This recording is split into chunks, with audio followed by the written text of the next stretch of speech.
Hello everybody! Welcome back to my channel. Welcome back to Jai and Jerry. Hello po. Good morning sa lahat. Good morning, good afternoon, or good evening po. Anong oras man ninyo mapanood ang video na ito. How are you? Kumusta po ang lahat? I hope everyone is doing fine and well today.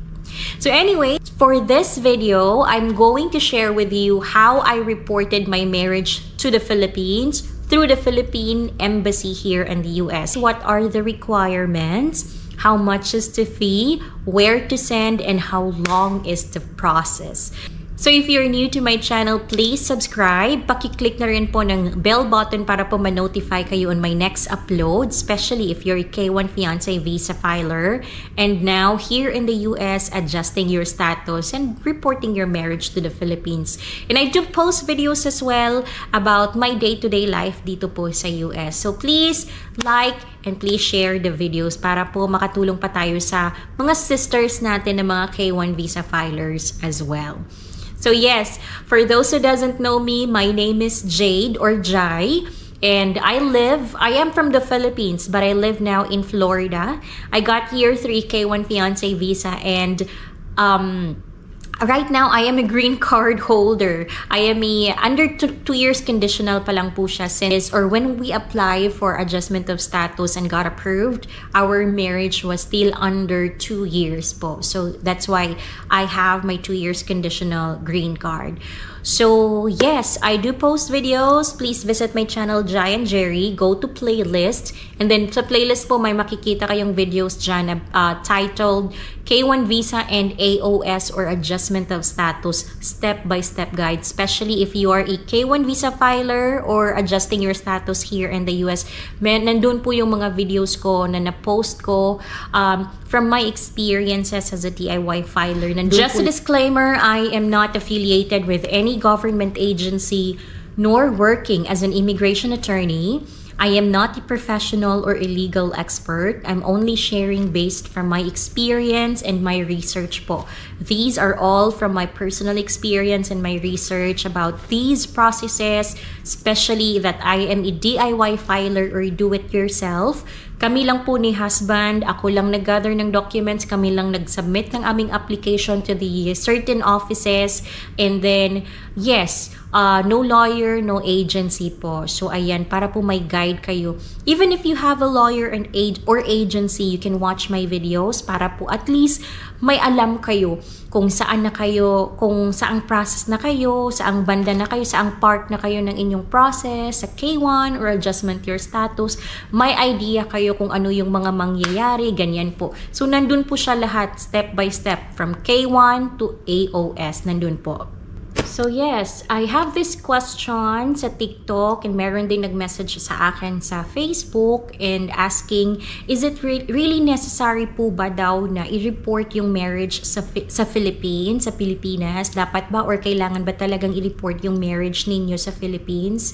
So according to the website of the Philippine Embassy in Washington DC, dapat daw po i-report ang marriage na nangyari dito sa abroad sa Philippine Statistics Office or the PSA doon sa Pilipinas through the embassy po dito sa US. Dapat daw po i-report yung marriage. Pero if I remember correctly, parang sa CFO, when I did my seminar, I think they said optional lang. Correct me if I'm wrong, okay? I may be mistaken. But anyways, sabi ko, why not i-report ko yung marriage ko while I'm here, diba? Kasi when I googled it, when I researched about how to report marriage, I didn't have to go to the Philippine Embassy to do it myself, to report my marriage, show them my documents. I can do it through mail. So, ipadala ko na lang siya, ganyan.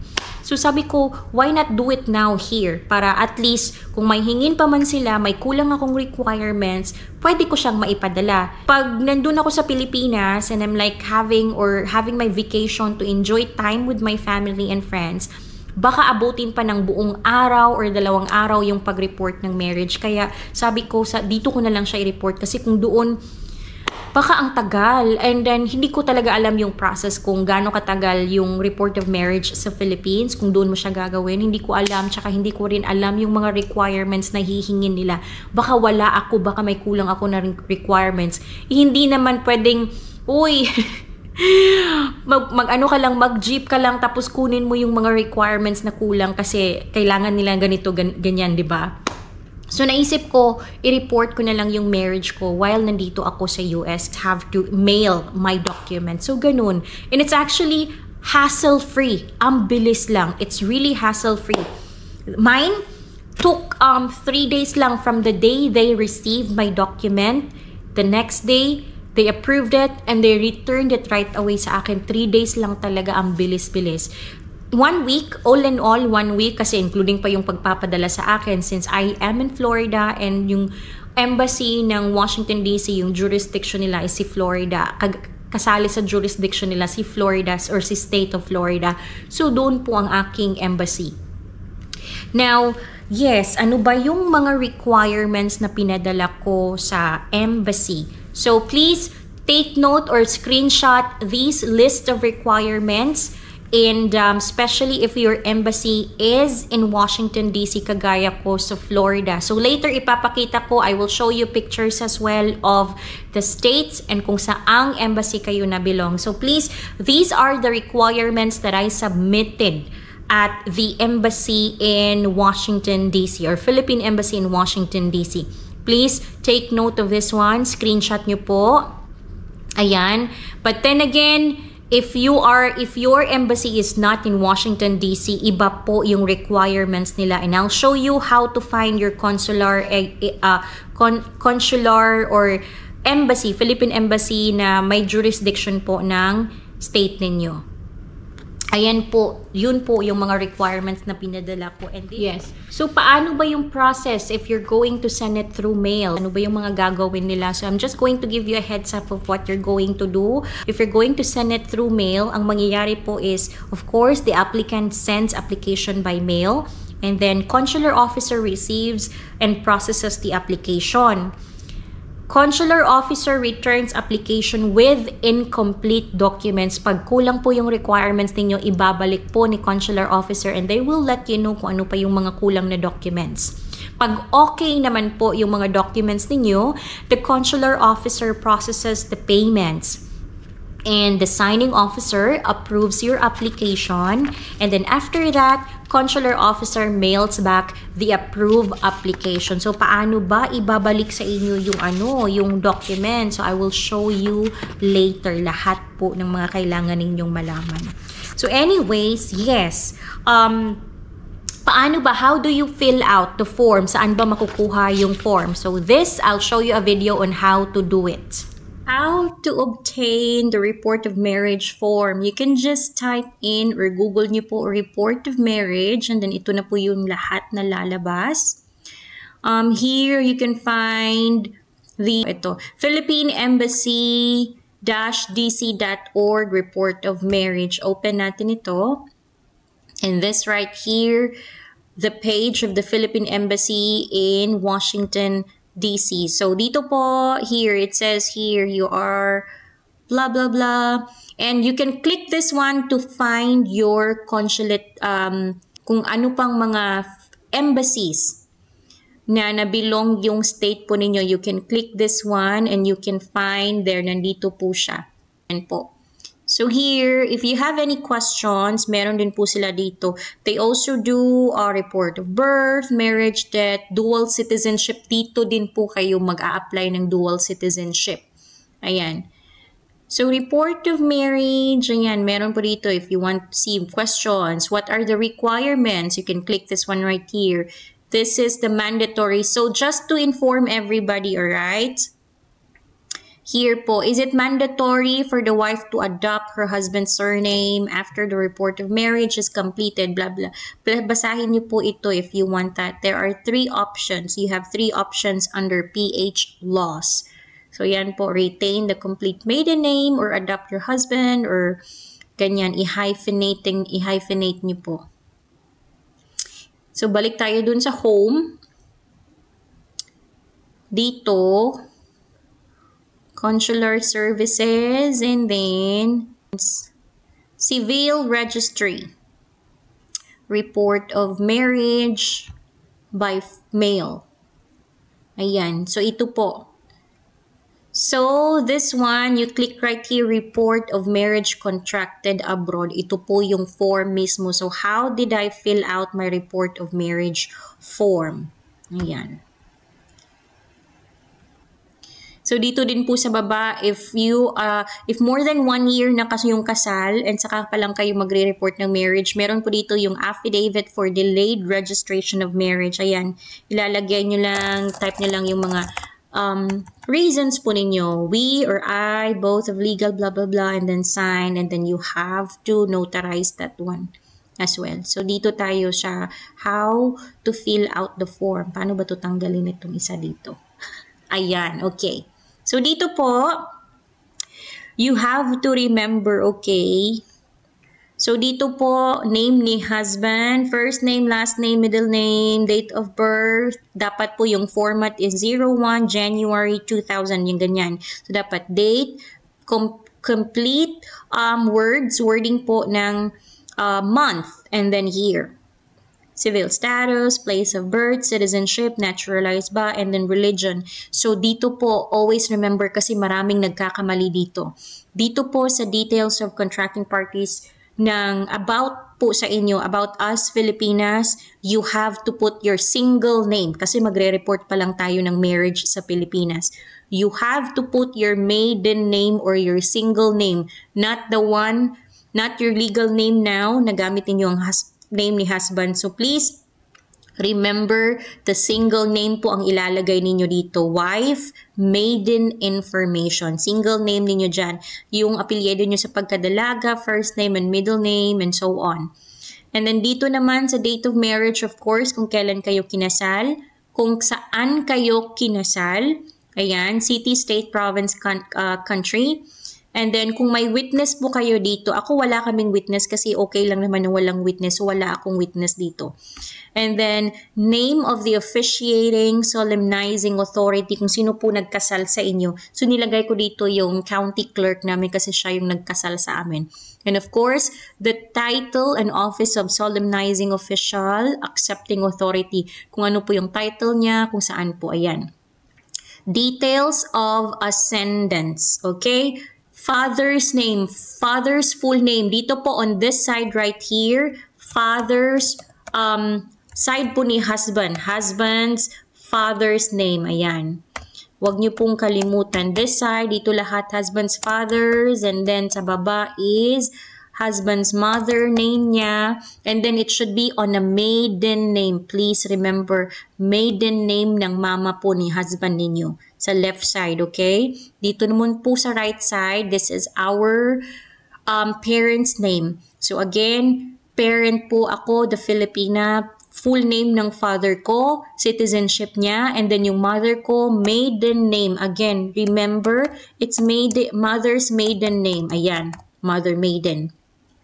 And then citizenship niya. And then dito po, ang pipirma dito sa baba is kung sino po yung magno-notarize ng documents ninyo.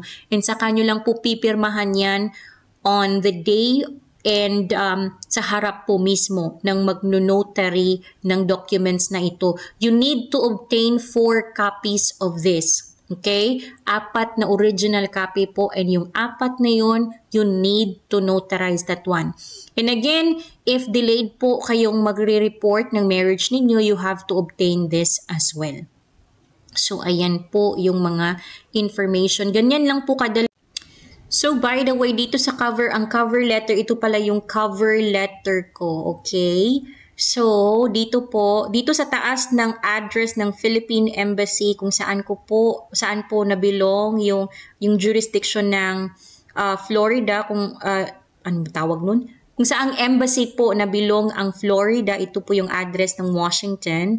Diyan niyo po siya i-address according to the requirements nila. So, dito po sa taas, above the Philippine Embassy, nandito po ang aking name dito sa taas. Hindi niyo po makita. Tinakpan ko lang kasi hindi ko siya ni-edit. My name, my number, my contact number, my address, and my email address po in case they need something from me. So, report of marriage contracted abroad.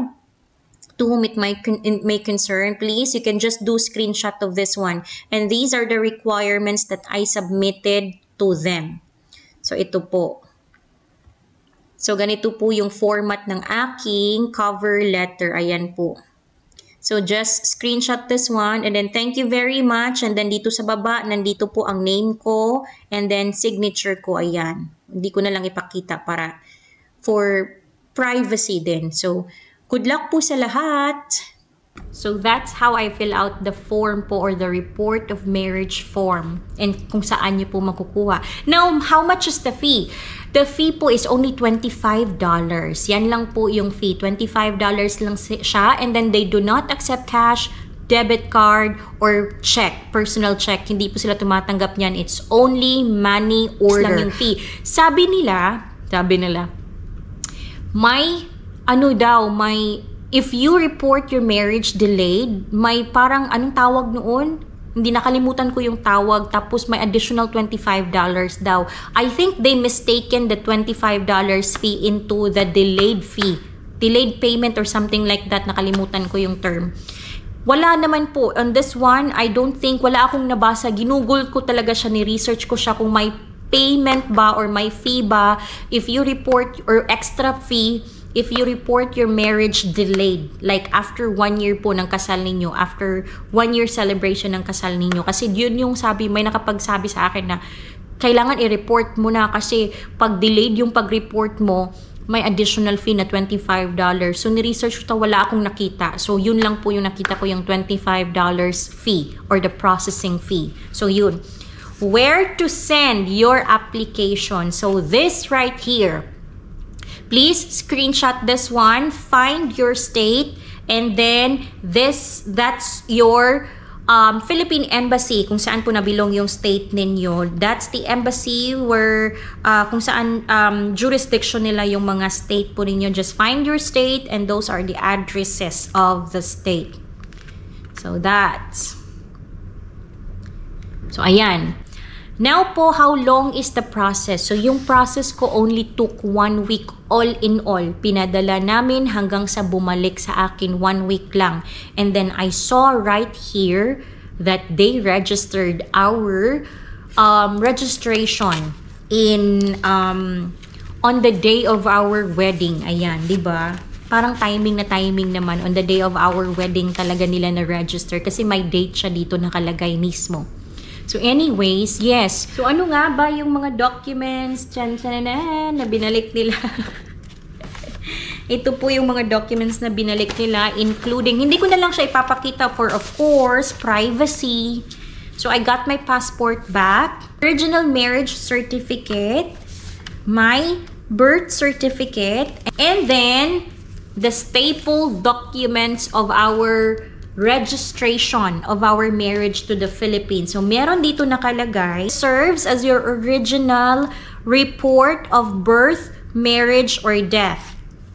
Approximately or after approximately 6 months, you should obtain an authenticated copy of this report at the Philippine Statistics Office, Lobat na ako. Republic of the Philippines through this website, http psaservilis.com.ph, or by visiting the various PSA Servilis centers. Ayan. To complete the online transaction, may gagawin pa pala ako. To complete the online transaction, you will need the transmittal details. Open parentheses, close parentheses, dispatch number, reference number, and transmittal date, close parentheses, of the report of birth, or report of marriage, report of death. Now, please email the DFA Consular Records Division at oca.crd-us@dfa.gov.ph with a copy of the registered ROB, ROM, ROD from issued by the Philippine Embassy to secure the transmittal details. So, I have to do that next time. So, I have here, of course, the receipt receipt, the $25 receipt that they processed on September 12. Ayan. The ROM form, of course, nandito yun, may sealed na may tatak na po ng Philippine Embassy. And then, a copy of our marriage certificate, my photocopy of my K1, birth certificate na may nakalagay original sin. Tapos may perma, ayan. And then, passport, bio page ni husband, yung photocopy lang, and then divorce decree niya.